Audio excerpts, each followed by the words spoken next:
typing my sermon.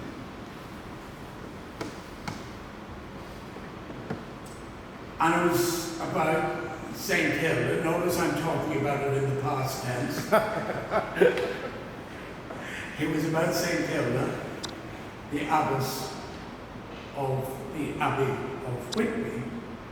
So just as I finished it, Isabella said, "Your dinner's on the table," and I pressed to enlarge the text, and it must have been deleted. And I deleted the whole sermon. So if you want to go now for a cup of coffee, please do. There's the idea. I'm just going to stand here for 20 minutes. 12. Anyway, I was not deterred. I went to a book launch because Isabella had kindly booked for a conversation in the Crescent Arts Centre with Stephen Walker interviewing one of my favourite people, Alan Johnson, the former Home Secretary, in the Crescent Arts Centre last night. So I went to the Crescent Arts Centre, and this is kind of a story. I'm telling you a story. I went to see Stephen Walker in conversation with Alan Johnson, former Home Secretary, former General Secretary of the Communication Workers Union, former postman, now a noted writer and living in Hull in East Yorkshire. Whitby is in North Yorkshire. Now, before going to that, I'll just bring you back a bit, because I want to tell you about Alan and his books. I had just attended, before that, so I had to drive up from Dublin, I just attended the Synod of Munster meeting in Dublin, where we confirmed our support of the Synod of Munster for Alistair Bell as the new incoming moderator of the non-subscribing Presbyterian Church of Ireland, along with the Presbytery of Bangor. So, without him falling over and breaking his heart, Alistair will be the next moderator. And we are so immensely proud, Alistair. And before I went down to Dublin on Friday, and I said, stick with me, this is the story about Alan's book. I went to the BBC to record for an excerpt for Sunday Sequence on Friday morning, Friday afternoon, before getting in the car and driving down to Dublin for the Synod of Munster on Saturday morning. And it was a recorded piece, it probably went out this morning, I didn't hear it, on Sunday Sequence. And it was to do with, do church ministers need a trade union? And there was one man on, he seemed very upset. I won't mention it, but well, you'll hear him if you listen to Sunday Sequence. He was going on about why they need a trade union. And a number of ministers are actually members of a trade union. Unite Union has a branch, a faith branch. In my contribution, I suggested it would be pointless for clergy to put a picket on a church. Now, I just suggested that. Now, I'm telling you, I suppose if you did put a picket on the church, you could claim that thousands refused to pass the picket. Or you might have a vox pop. You know what they do when health workers go on strike, or bus drivers, particularly health workers. And somebody talks about, I had a procedure booked last week and it was put back, or I had a visit with the clinic and it was put back. So I thought, well, what would they complain about if the clergy went on strike? And someone might come on and say, well, I've been waiting 2 months for him to save my soul. And now he's going on strike. so my soul will be saved for at least another 2 months. Anyway, that was Friday. Let's move on. Thursday. Stay with me. I'm going to get back to Alan's book. Thursday, I travelled back late from Newcastle in England, having travelled from Whitby on a very, very slow train from Whitby in North Yorkshire all the way up to Newcastle, which is only about 80 miles, but it took the guts of 3 hours. Now there's a reason for that. It goes along the coast and it stops everywhere, and it's a great journey because for at least 50% of the journey, it travels through the North Yorkshire Dales, which are absolutely beautiful. Some of the most beautiful countryside I have ever seen. And just alive with creatures. Like there's fields full of pheasants, rabbits. I mean, they're waving at the train. There's so many of them. Saying, come and eat me. Well, no, that's cruel. I shouldn't have said that. Scrap that. And also loads of beautiful little hamlets and villages where people get off the train to go hill walking with the most curious of names, such as Danesby, Ugthorpe. And what you notice about these names on the journey, there are Celtic names, there are Anglo-Saxon names, there's Norman names, there's Viking names. So every civilization arrived in that area. But also one of the sad things is you pass through some of the most deprived areas. When you leave the Dales and you arrive first in Middlesbrough, Hartlepool and Sunderland. And when you look at some of these cities and how deprived, now I'm looking from the train, but then I did actually Google some stats on them afterwards. And they are some of the most deprived areas in the United Kingdom. And you think to yourself, how can the 6th biggest economy in the world allow such poverty? Some of it, when you read the stats, akin to some of the poorest countries in the world. There must be something really immorally wrong with our level of governance when that happens. But Whitby was beyond expectation. One of the most atmospheric places I have ever visited. Now, I had always been encouraged by Reverend Bill Darlison, the minister in the Dublin Church, now retired, to visit Whitby. Bill is a Yorkshire man, so he's full of prejudice regarding Yorkshire. He thinks it's the most wonderful place in the world, and particularly Whitby. But he also maintained it had the best fish and chips in the world. The best, not just in England, not just in these islands, but the best fish and chips in the world.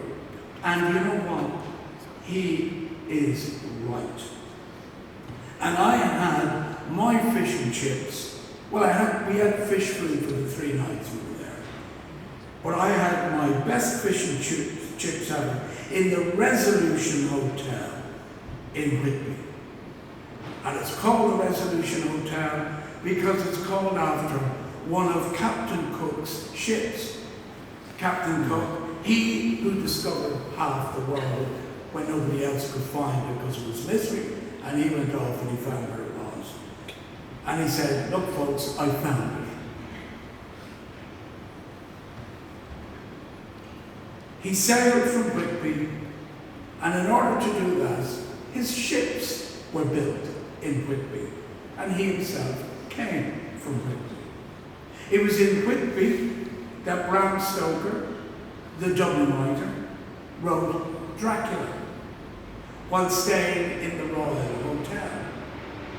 And the Royal Hotel is set up on a hill, looking right across over the lovely, beautiful little town of Whitby, looking right across at the Abbey. The one that I was going to talk about, founded by St. Hilda in the early 600s. But that is now for another day.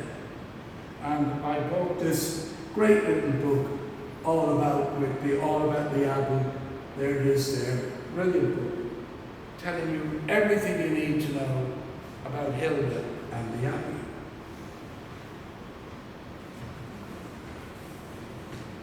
Because there was a big debate there between the Celtic Church and the Roman Church. And it was in Whitby where the Synod of Whitby decided regarding this week what date Easter should fall on. Whether to stick with the Celtic calendar or the Roman calendar. Now, I mentioned Bram Stoker because I am talking about books, getting back to Alan Johnson's books. And Bram Stoker wrote his book, Dracula, in the Royal Hotel.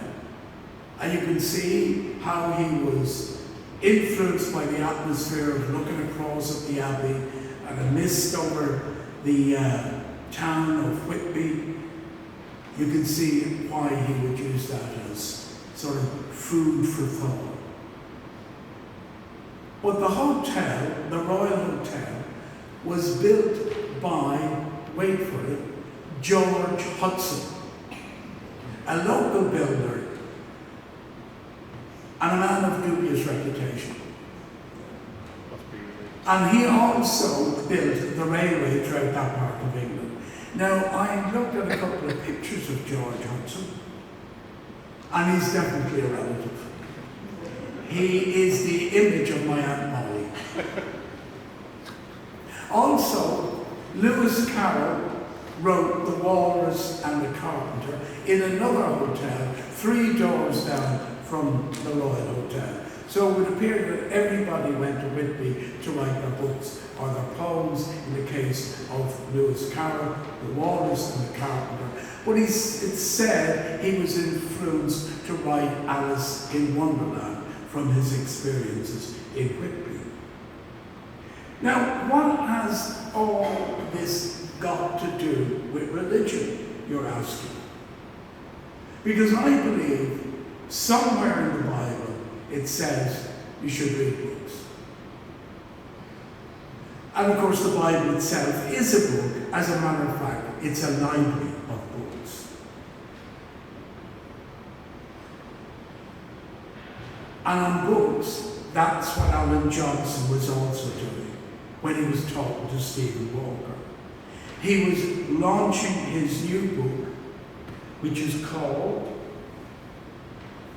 Death on the Thames, and it's a novel, a detective novel. Now we, in our book club, we read his last book, Last Train to Gypsy Hill. So we might read that one as well. He also wrote a book called One of Our Ministers is Missing, which was a novel. One of Our Ministers is Missing. And he did say last night, we should have a sense of that because our ministers were missing for nearly a year. He has written 3 biographies. This Boy, Please Mr. Postman, and In My Love. And The Long and Winding Road. He has written 4 biographies. This Boy, Please Mr. Postman, The Long and Winding Road, and My Life. Now there's no prize for this. Can anybody notice anything about the titles? Ken? Beatles, absolutely. This boy wouldn't mind the pain, the long and winding road. what was the name? Mr. Postman, yeah, yeah, yeah.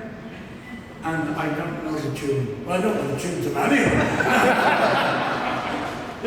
Trevor, you're not supposed to laugh at that. In my life, I don't know. Anyway, and that's because Alan used to play in a band, and he loved music, and he actually even recorded something. So that was his first ambition. So books are important, I believe. That's why I love going to book launches. That's why I love our book club. They are so important in our life. And we know that Michael McKelvey every year makes a collection to purchase books for those who normally don't read. People who live in marginalised communities, young people in particular, to try and get them to read. And Alan mentioned that when he and his sister Linda and himself were only children, they lived in a very, very poor neighbourhood in London. And his mum brought them regularly to the local library. And even though she didn't read herself, she enthused them to read and to love books. And every week she brought them to the library and got them to take books out. And out of that, Alan and his sister Linda developed a passion for books. Books free the mind, and it's great to see that despite all the advantages of technology, they are still popular. Now, when I asked the question of Alan, there was time to ask questions. My question was about his trade union days. But Alan went on knowingly asking the question. He said, "Oh, that's one of my best friends, Chris Hudson." That's the reason I probably asked the question. Then he proceeded not to answer my question, but tell the following story. And that's what I wanted to tell you. And the following story is this.